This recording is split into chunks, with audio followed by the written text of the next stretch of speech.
How does a little upstart movie studio win 29 Oscars in just 18 years while vacuuming billions at the box office? Well, it helps to build the coolest office space in America, complete with a hidden speakeasy, free cereal, and sword fights, and then use it to attract the best computer animators and storytellers in the world. Brave is the latest feel-good Academy-nominated smash to come out of Pixar, and before director Mark Andrews dons the red carpet tux, he's given ABC's Bob Woodruff a first-hand look at Pixar's freshest hit for our series, Oscar Confidential. Here's what happens when you combine a Disney-style fairy tale with a healthy dose of Pixar movie magic. Brave, the epic tale of a not-so-fair princess named Merida. Brave has already grossed more than $500 million, taken home a Golden Globe, and is in line to win Pixar a 7th Oscar for Best Animated Movie.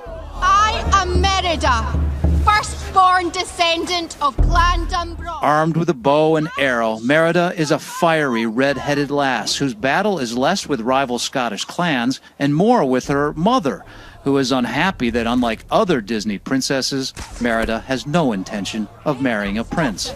She's more interested in fighting for her freedom. Brave's director, Mark Andrews, knows a thing or two about freedom. His job description includes shooting bows and arrows. He gave us a rare glimpse inside Pixar and the place he calls an office. So when I came on board the film, this was all the stuff that I do normally at home and on weekends and stuff when I'm just to have a good time or just to exercise. Go ahead and come for my head.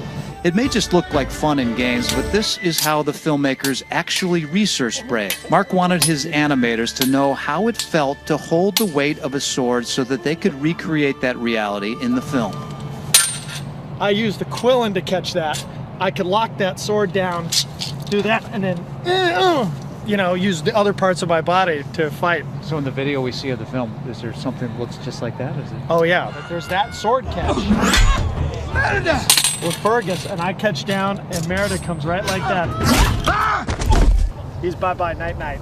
This type of intense research is nothing new for Pixar, whose 13 movies have won over hearts and wallets for blockbusters like Finding Nemo and a trilogy of Toy Stories. Wow. For Brave, the filmmakers even went to Scotland to get every detail right.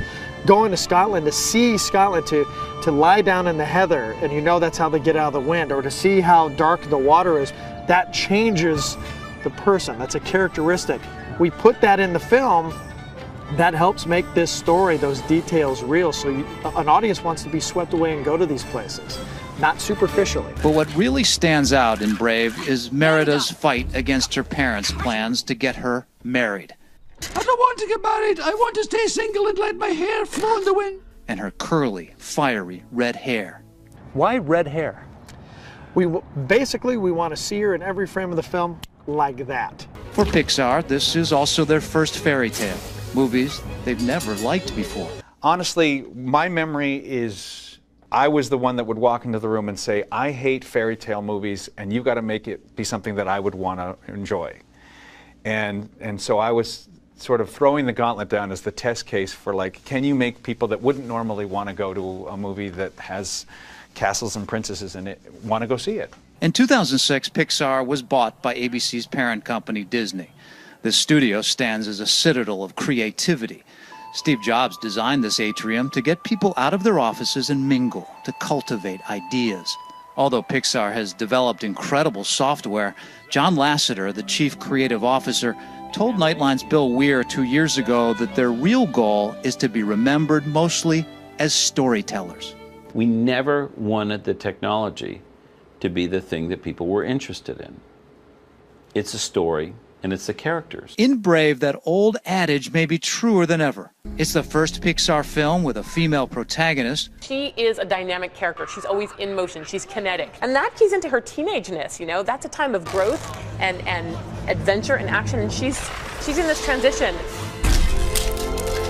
Merida has her flaws. We wanted to represent that because you certainly don't just want a movie about a bratty teenager, nor do you want something about a domineering mother. They've got to each give. And that was really hard to fine-tune. A teenager who, in a moment of rebellion, turns her mother into a bear.